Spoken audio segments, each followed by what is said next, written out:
We can attend seminars, workshops, schools, treatment centers, going to some type of, I don't know what you would call it, but going to some type of program to get your lights turned on, to get your lights turned on. Hello everybody, thank you for coming back and clicking on this channel. For first time visitors, welcome to this space. I am offering you some encouragement today, talking about single focus of the eye. A great portion of my YouTube channel started out small with a lot of information that I'm presenting today. And then I switched over to doing some reaction videos. And after that first Tom McDonald reaction video, a lot of people came into the channel. But I do not want to turn this into a reaction channel. I want to keep it as an encouragement channel for the gospel of Jesus Christ, even though I'm reacting to some music videos and different type of content too, not just music. But today I want to offer you some encouragement about the single focusness of your eye. Let's go to Matthew, the 6th chapter. And this is verse 22. The light of the body is the eye. If therefore thine eye be single, thy whole body shall be full of light. But if thine eye be evil, thy whole body shall be full of darkness. If therefore the light that is in thee be darkness, how great is that light? So I want to talk about the light of your eye, which is your focus. What does your focus look like? Do you have single focus? Do you have multi-vision focus? And what do each look like? Let's go back to the singleness of eye. Then we can have an enlightened eye or an unenlightened eye. So is it our vision that's in these eyes? What about those who don't have vision? They're blind. Then how does this scripture apply that they will have light? Some people have light and others don't have light, depending on if these eyes work. Then seems like God is partial. He is partial to people having visual sight to see what's around them. That is not what's going on right here. This is talking about the light of our understanding. How we understand the soul. It does not matter if these eyes work, if the soul is enlightened, because that's what the scriptures are implying and referring to. How are you lit? If the understanding is turned on, then you're full of light. So how do we get our understanding turned on? If you believe in Christian doctrine, it's the living God. The human can't turn its own understanding on. Otherwise, we're playing our own God. The living God said he would not give his glory to another. If there's somebody's getting in that car. So if we play our own God, yes, we can have a lot of tactics. We can attend seminars, workshops, schools to get your lights turned on. To get your lights turned on. But we can't do that because it's the internal makeup that God designed. So we are darkly lit or we are enlightened. That's the light of the eye. Not these eyes, the lights of our understanding is up here. That's what understanding is. So this is the real eye. This is the human eye, is how we understand. Now, it even goes further than that. It's not your intellect. Intellect is our processing center, our storage center, and our recall center. That's our intellect, cognitive. God comes past the intellect and goes into the soul because it's the human soul that has to be affected. You may be very brilliant, you're highly intelligent, you are a quick learner, or you may be a limited learner. Either way, whatever spectrum you're on, that's where you exist. And we can sharpen that. But in the soul, humans can't touch it. Can't touch this. This is what God, you need the intervention of the living God, a deity that's higher than yourself for the enlightenment. Because we do have a light that's on. Go to verse 23. But, that but part, If thine eye be evil, the whole body is evil, and is dark. If therefore the light that is in thee be darkened, so there is a light. It's a dark light. It's a dimly lit light, because God would not allow us humans to intervene and get in his business. We humans are already nosy enough. The human race we're nosy. We like to be in the know on every single thing. And God will make you humble down and admit that you know not. You don't know what you think you know. So it takes it out of human reach and say, you will come to me to get you open if you want to be open. Now, you can operate dimly lit all the days of your life. We all can do that. God don't force himself. He said, whomsoever will, let him come, him or her. Every soul, come to God if you want to. So we'll reach outside of ourselves and we try to attach things to ourselves to try to supplement. My networks, my friends, they will help me feel enlightened. My education, it will help me feel enlightened. It will boost me up, give me some empowerment. My own self-confidence, how I esteem myself, I feel enlightened. That's an enlightenment. It's a light. But the scripture calls it a dim light because you're trying to lean on your intellect when the soul is being ignored. In verse 22, this light to turn on, we have to first ask for forgiveness. The scripture tells us that unless we forgive, we will not be forgiven. So you may have confessed Jesus.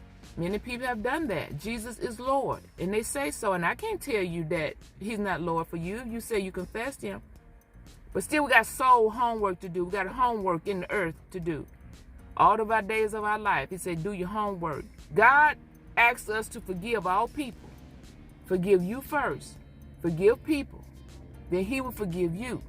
The lights are starting to come on. The lights are starting to come on. Because we cannot hate people and love God. Even if somebody have done something to hurt you, or hurt your family, cause a setback, they discouraged, not just discouraged, but they rejected you. They caused you to miss some opportunities. And you hate them. You're holding some hate in your heart. We're supposed to hate people's ways. Ways you're supposed to hate. You're supposed to love good and hate evil. The Bible teaches that. But don't hate the human. Do you make slight of people? This group of people have a slight understanding. They're on this type of level, and they're not on my level. And because maybe they've suffered some things in life, whatever the people are, whoever the people are, it don't matter. Are they classified as people? We can stop right there. We don't have to go into all these different categories of how the people are, who the people are, what they look like, what their ages are, what ethnicity they are they called people. And some people you make these little comments about in your social groups or just in your own understanding. You haven't voiced it to nobody. How do you think of the other human? Oh, they're kind of pitiful. You know, we just have to look out for them. Well, maybe they don't know no better. You got a partiality toward people. That's partiality. We're not supposed to pity another human. We have compassion, but not pity. Pity indicates that you think you're better than somebody else. And no human is better than another human. Our situations are different. Our opportunities are different.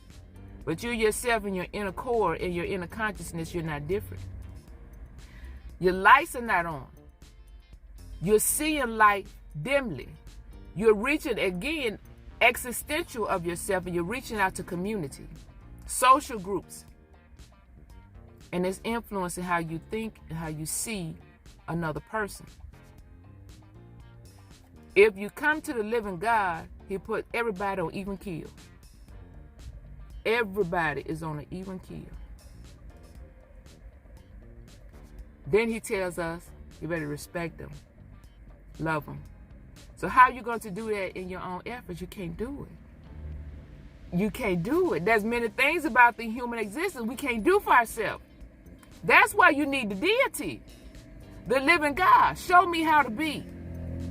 Open me up so I can see people right.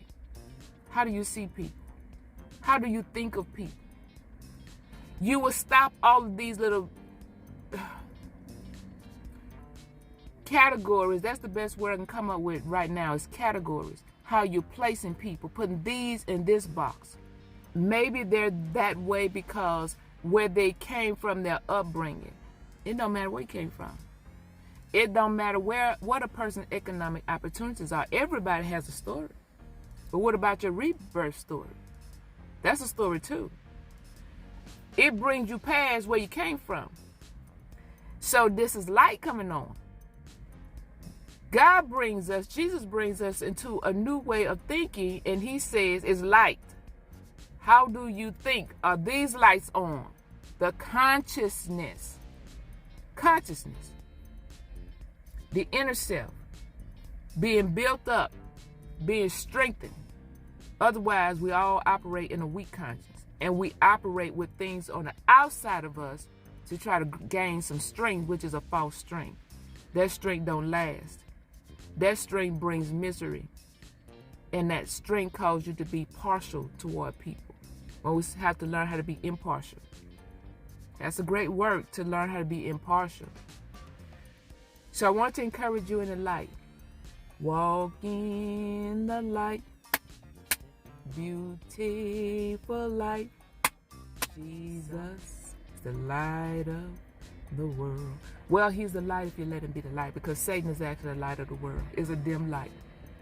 But if you allow Jesus to be the light of the world, he opened up this understanding. Then you will start seeing people and situations different. You will start seeing you different. You'll learn how to confront you without condemning you and letting self know, yeah, you've been operating way on top of yourself, when actually you need to get beneath yourself. And your ego, which the Bible calls pride, you need to get beneath yourself so you can humble yourself. And when you can humble yourself to know how to see you right and not condemn you, you don't torment you, you don't damage you, you just call you out. Old nature, me and you going to battle. Because it's the old nature that you're coming past that you can't change. You got to come to the living God and say, change my nature, make me over. Make me over again. And when you can deal with you and see you right, it's easy to see other people because you know where your shortcomings were. You know where your shortcomings still are, because we have to still fight with that old nature. Your old nature still wants to uprise, do an uprising in you. So the anarchy is in you. You have to keep fighting with your own nature and tell him to stand down, get back, stop. Otherwise, you're going to keep pulling on your community. You're going to keep pulling on your friends. You're going to keep these circles and pockets of people around you, your networks, to damn some people and promote and encourage and protect other people. That's not the way of God.